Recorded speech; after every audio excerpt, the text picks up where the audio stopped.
Right, ladies and gentlemen, welcome back, everyone, to our reflection on the legacy of Barack Obama. Has he delivered for African Americans? This time around, we're going to be discussing politics and the economy. And we have two panels tonight arguing that the president has left a positive legacy for African Americans. First of all, Eric Vincent Guichard, entrepreneur, businessman, a well-known face on U.S. business affairs.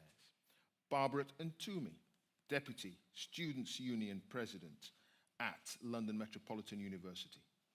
And Peter Herbert, barrister, political activist and chair of the Society of Black Lawyers. Ladies and gentlemen, for President Obama.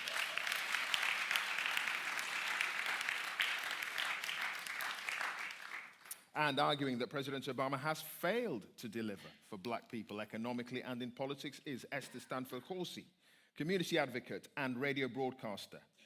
Kehinde Andrews, associate professor of sociology at Birmingham City University, who's working on a book called The Politics of Black Radicalism. And joining us from the United States, Yvette Carnell, a former Democratic Party congressional aide and writer on politics and cultural issues. Ladies and gentlemen, our panels.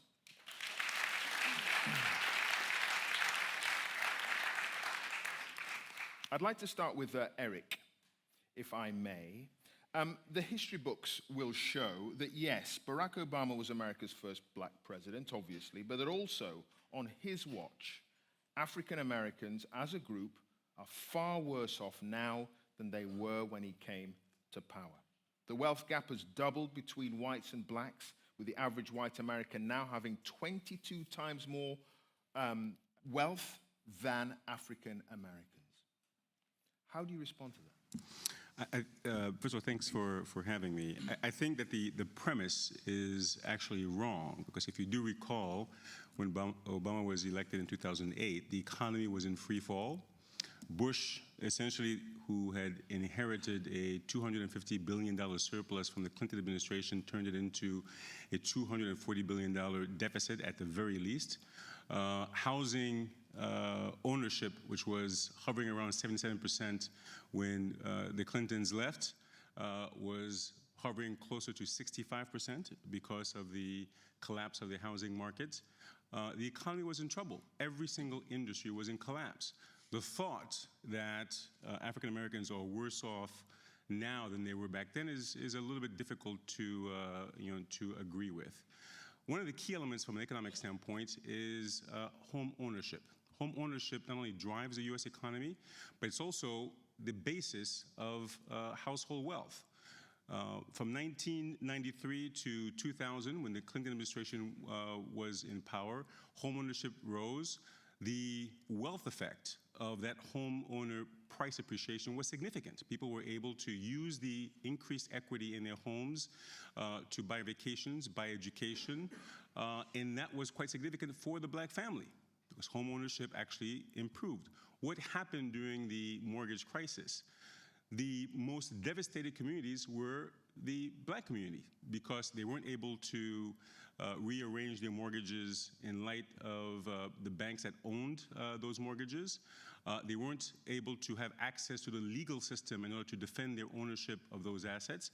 And as a result, they basically lost the main engine of security, protection, and wealth. That has changed. Yes, there's still problems within the mortgage industry. Many of the homes, particularly in the South, are still going through workouts. And these are very complicated legal property issues. But on the whole, relative to the benchmark, which is 2008, there's been significant improvement. All right, okay, if I could come in there. Yvette, I want to bring you in from the States.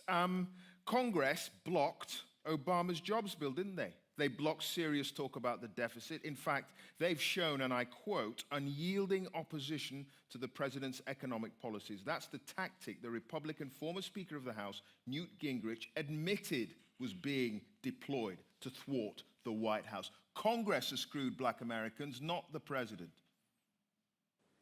Well, that's just, and thank you for having me, but that's just not true. The other person, your other guest just spoke about foreclosures. And we're talking about the targeting of African-American people with subprime mortgages. That's what happened in the state. President Obama had a program called HAMP that had $700 million set aside to help people with their mortgages. Black people specifically were targeted by this. Now, what you had with HAMP was you had black people and other people who were poor as well and who got caught up in this, but it only helped 1 million out of the over 10 million people who were in crisis. When you talk about Congress coming in, you have to look at President Obama and historically black colleges. He's the one, even after black people in this country had lost our homes. And when you lose your home in this country, you get a foreclosure on your credit. Then you had President Obama come in and punish those black people and their children by changing plus loan guidelines. So you had black kids get kicked out of school. You had historically black colleges lose money. So this idea that's being pushed that what happened was because President Obama was stopped by a Republican Congress is not true. And let's also consider the fact that when President Obama came into office, he had the biggest majority since 1993. He had the biggest Democratic majority, and he didn't do anything with it, especially nothing specifically help African Americans in this country who have a rate of wealth disparity with whites that was like South Africa during apartheid. That's where we are. Okay, Barbara and Toomey.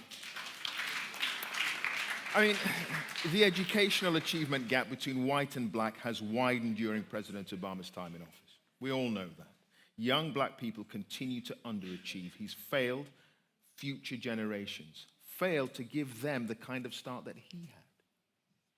I don't think that the President of the United States can directly affect the achievement of black people. I think it gives inspiration that he is the President of the United States, but issues like that need to be taken up by local community. And, you know, loads of people talked about hope, and I was in school when Barack Obama was elected and somebody said he was going to get assassinated and I wanted to fight them.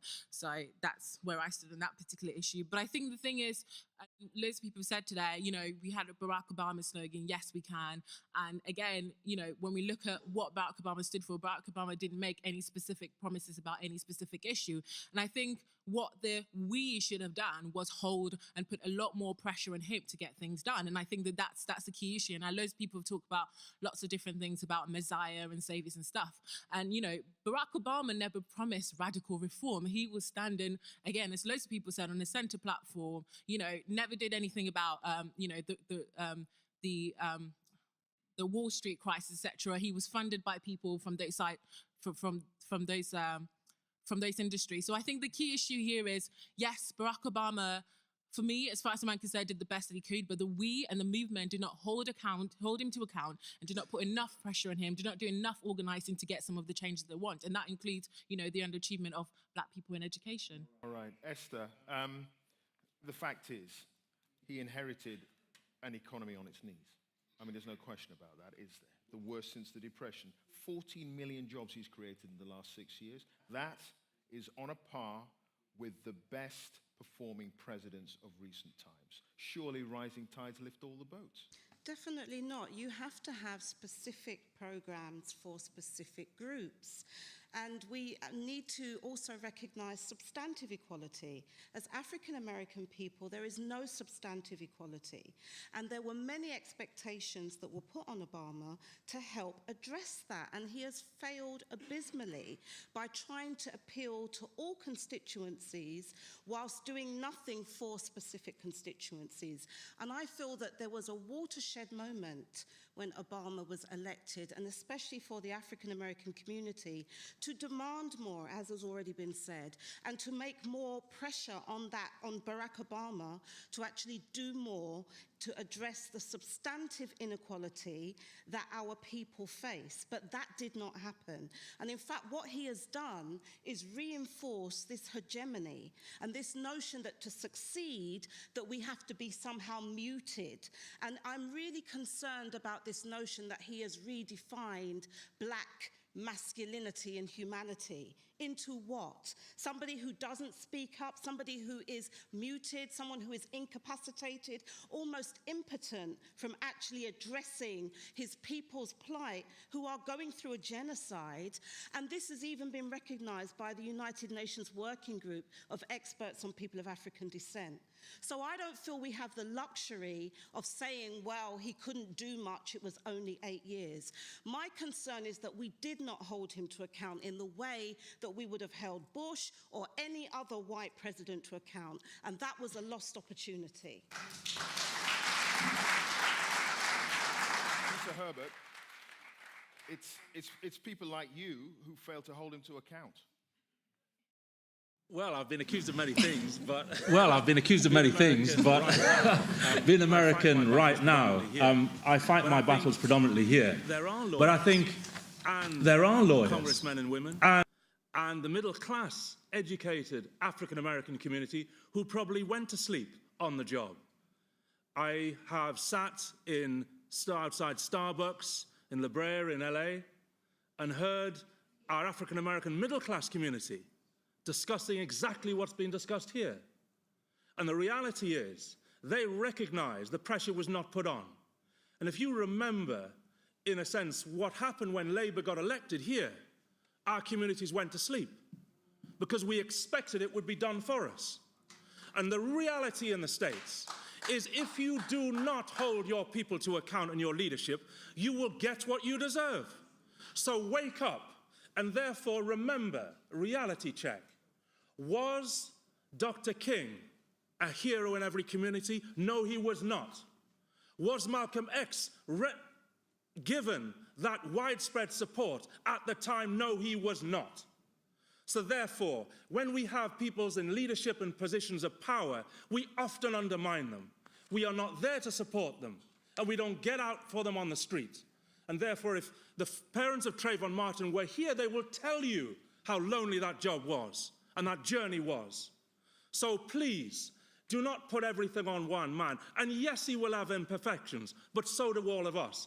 And a people are only as good as, a leader is only good as strong as the people he represents, and that is us. So I take ownership for the failures of our people here.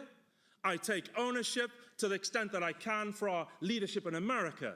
But in a sense, if he has failed, then we have failed. Okay, so take responsibility.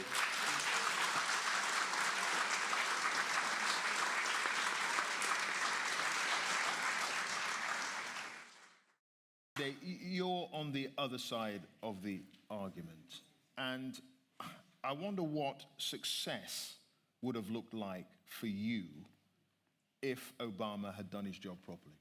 Well, I mean, I think it's interesting that the other side have basically conceded that the American president has absolutely no power. You'd actually wonder, why are we debating this in the first place? I mean, why did he bother running, right? If the president can't do anything, then what was the point? Surely success wouldn't have looked like this. I really want to push back on this idea that he had inherited a bad economy and therefore it's just the economy's fault.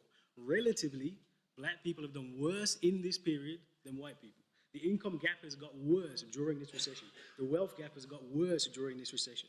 The poverty rate for African Americans is steeper than it was during the recession. So white people have done better than black people during this period of time. So you can't just say it's just the recession, everybody was hurting. That's not the case. If you look at evictions, in some parts of America, Detroit, for example, black women are as likely to be evicted as black men are to go to prison. This hasn't finished. Foreclosure isn't over. These are still problems which happen. You talk about jobs, 40 million jobs created. What kind of jobs are they? Because 7 million black African Americans are on food stamps in 2008. 11.5 million African Americans are on food stamps today. 50% of young black men in America don't have full-time work. You got more work. It's not like in the UK. You've got work, it just doesn't pay, right? So don't tell me that this is success. If this is success, then I don't know what failure would look like. In 8 years, you have got some time to address some of these problems. They have all got worse, and they've all got worse relatively. That is abject failure on every level.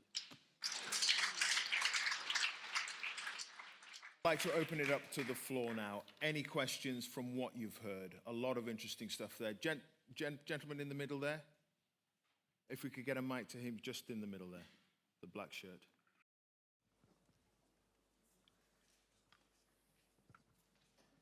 Good evening. Yeah, I find what Esther said slightly offensive. I think Barack Obama has given masculinity a very good example. Even just the other day, Vice President Joe Biden was making mention of the comparison that if he was upset as a white man, he would be considered to be, he would be listened to. But as Barack Obama, he faces the fact that he would be considered to be an angry black man. Similar to Hillary Clinton, he compared Hillary Clinton with Michelle Obama, and how difficult it is to be black and angry without being seen through a very racist perspective, through a very racist lens. So I think he's given a very moderate, very calm, a very respectable, loving his wife, loving his children. He's done his best to, I think, be a good role model. And I think a lot of this is really connected to the symbolism versus the substance, which is what the image in your logo displays. I think. All right, okay. Yvette, thank you for that, sir. Yvette, in America, he's been moderate, he's been calm, he's been respectful, he's a role model. What are your thoughts? I think he has been those things in terms of symbolism, but I think the value of symbolism is exaggerated. I mean, someone on your panel there, I can't see the panel, but mentioned food stamps, and the number of black women likely to be evicted. And what we have is Obama signed a bill to cut billions in food stamps. That's the president that we have. You know, so I think when you look at that, I think we do have a problem in terms of the symbolism. And I know we tend to say, well, Obama didn't say he was going to be a radical. Obama didn't say he was going to be that. But we're living in a country where a third of black kids live in poverty. That's the country that we live in now. And Obama has a bust of Martin Luther King in the White House. Michelle Obama, you know, she talked about the White House being built by slaves. And I am offended as an African American that these people want to traffic on the legacy of slavery and having us been slaves without actually getting into the crux of doing something for black people. So you want to tout coming from that legacy where everyone else was amassing wealth while we were in chains. So when you look at that, I don't think there's any question for me. You know, even if you look at the statistics, when you look at black business, black people get 1% of the SBA loans, Small Business Administration.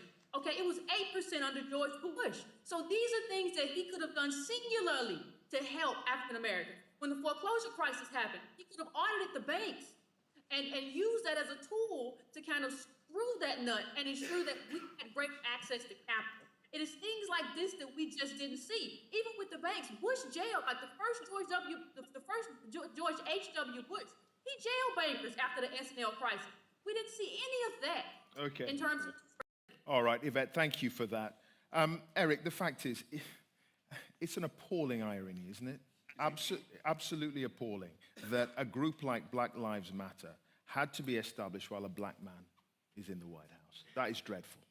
I think you have to understand the political system in the U.S. It is, as the Constitution says, it is run by the people for the people. The individual who is elected president, as someone said in the previous panel, is not a king, is not an emperor, is certainly not a dictator. And individuals within the American political system have to petition their government. And so he could potentially provide hints or provide an incentive for groups to form based on those groups' petition of the government, can then initiate legislation or executive action in response to the people's demands. And that's essentially what they've done. And again, this is a question of form over substance. People talk about the fact that he didn't stand up in the way he did in the Gates situation, where he was relatively new at the game and very emotional, and subsequently got the wrath of the people on that basis. But if you look at what the Justice Department has done since these killings have happened, they have focused on process. They have investigated these local police departments. They have changed the way the process works. That, over the long term, is a solution. It's not a question of grabbing the bully pulpit and insulting the white policeman and expecting that that will make change. It's about process. And it's about, it's not about being public. It's about making change quietly. Some of the things that we're seeing, that we're not seeing now, will actually show up in the next few decades. Okay, if you could just hang on there. I really want to just comment. You can't just say it's our fault for not pushing Barack Obama. You can't just say it's the president. This is a president who has the power to drop bombs on little children in other parts of the world. And you're saying, oh, he has no power to do anything other than these small process changes. You can't just look at the community and say, well, it's the community's fault because you didn't hold him to account. That's what Black Lives Matter is. It's the realization that a black president did nothing for us and now we have to push him. He must have some responsibility. He worked in Chicago, where all these problems in Chicago, let me finish. He worked in Chicago, the place where you can see all these problems probably better than any other place in America. And he doesn't have any personal responsibility to say, actually, you know what, as a president, I should do one thing. Barbara, personal responsibility. He has that. He definitely has personal responsibility, and I think that, and again, I'm going to point to the fact on the political landscape of the United States and the platform on which Barack Obama ran for. And I think that Barack Obama has made public statement in favor of Black Lives Matter, and he said, stuff about Trayvon Martin, and yes, the action is lacking. But then again, I'm going to point back to how much are people pushing for the action to happen, because that's also very important. And, we've talked about Congress blocking him, et cetera, and, people argue on both sides. But I think the real issue here is, Black Lives Matter would have happened anyway, I feel, because of the trajectory of the United States is going in. Whether we had a black president or not, the killings of African Americans would have carried on. So Black Lives Matter is probably a manifestation in many black communities of where the struggles are, the fact that people are responding and wanting to make change. Very briefly respond to that, please. No, I don't accept that that's where people are at. I feel that's where we've been hoodwinked, as Malcolm X said decades ago. That is happening again, and that happened big time with Obama. He has had the opportunity to listen. So one of the key demands that is there as a group demand of African people in America, as it is of African people worldwide, is for reparations. There is an organized process that is making very polite demands, I would say, calling for, a presidential commission to study this issue. No action whatsoever. Now, that would be a fantastic legacy. When Obama came in, he spoke about a change. He was going to bring a change, but he has not brought a change that we can believe in. That is the problem. All right, okay. Thank you for that, Esther. We're now going to hear closing arguments following our discussion. So it's interesting that really, if you listen to the other side, they've kind of made the case for us, right? Limits of the presidency, couldn't really do much for us, have kind of fallen back on the symbols. And if laying the foundation for a black Theresa May is somehow seen as a solution, I don't really know what to say, all right? So I actually want to, if you look at the evidence, you look at the numbers, look at the statistics, it's very clear black America has not progressed under Obama. So the argument we presented is a symbolic argument, and I want to kick that at the knees straight away. The symbolism of Obama is actually the most dangerous aspect of him. And I'll tell you exactly why this is. The symbol is the problem because of a speech that he gave at his Democratic National Congress in 2004. He says there's not a black America, there's not a white America, there's not a Latino America. That's factually incorrect. There is a black America where you have higher rates of death, you have higher rates of poverty, et cetera, et cetera, et cetera. There is a black America that is hurting. And there is also a white America that is built on top of that black America.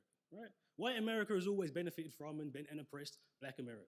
So if you're the president of the United States of America and not the president of black America, guess what? You are anti-black America. And it is really that simple. So the reason that the symbolism is so dangerous is because he's got everybody what we call American dreaming. He's the president at the top. We can all be part of this society. Maybe there is hope for us, but I'm telling you now there is not. I take my lead from Malcolm X, who told us in 1965, America, you'll never have freedom, justice, and equality for the black man in America in the same way that a chicken can never lay a duck egg. It's just not meant to do it, right? That's important. It's not meant to do it. The reason that they've accepted, the presidency is not meant to help black people. No white president, black president, green president is ever going to deliver for black people because the presidency doesn't deliver for black people.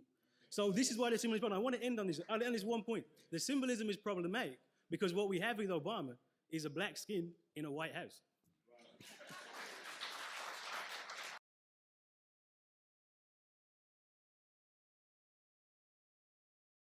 I think the very fact that we are having this debate proves achievement, right?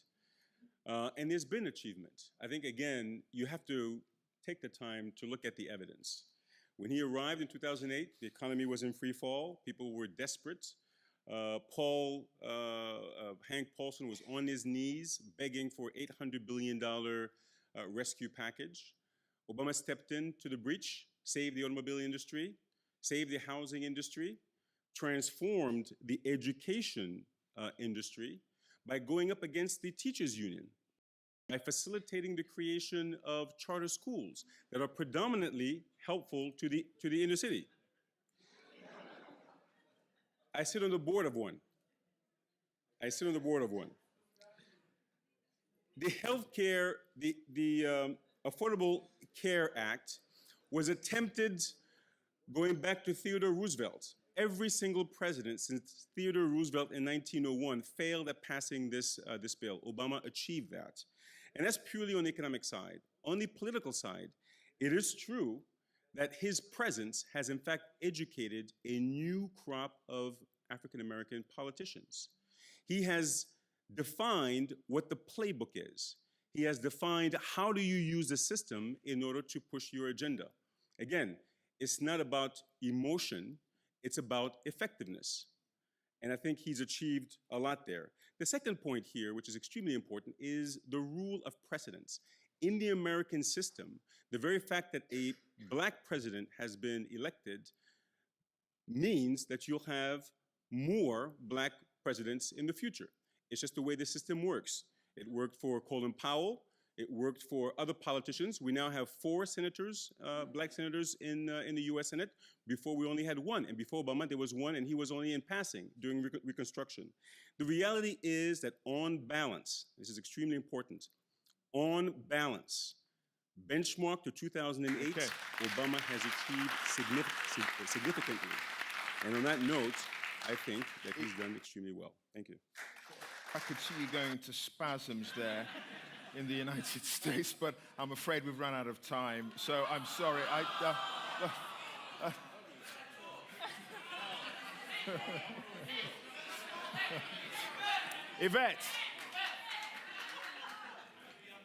Yvette, you have 20 seconds. Respond. I'm not Nigerian, so I just want to respond to this. That was the thing for the last panel. I just want to respond to this. The charter school thing. Just let me address the charter schools. Oh. We've seen studies that show that they disproportionately suspend African-American students, especially African-American males, and they're enrolled to the prison pipeline. And we also know that this is just a way to funnel money, public funds, to private people, to private capitalists. This is sort of the con game that black kids have gotten caught up in. So to give Obama any kind of credit for that is problematic. Okay. That's the same issue. Right, okay. Yvette, Esther, Kehinde, Peter, Eric, Barbara, thank you all so much. Our panel, ladies and gentlemen.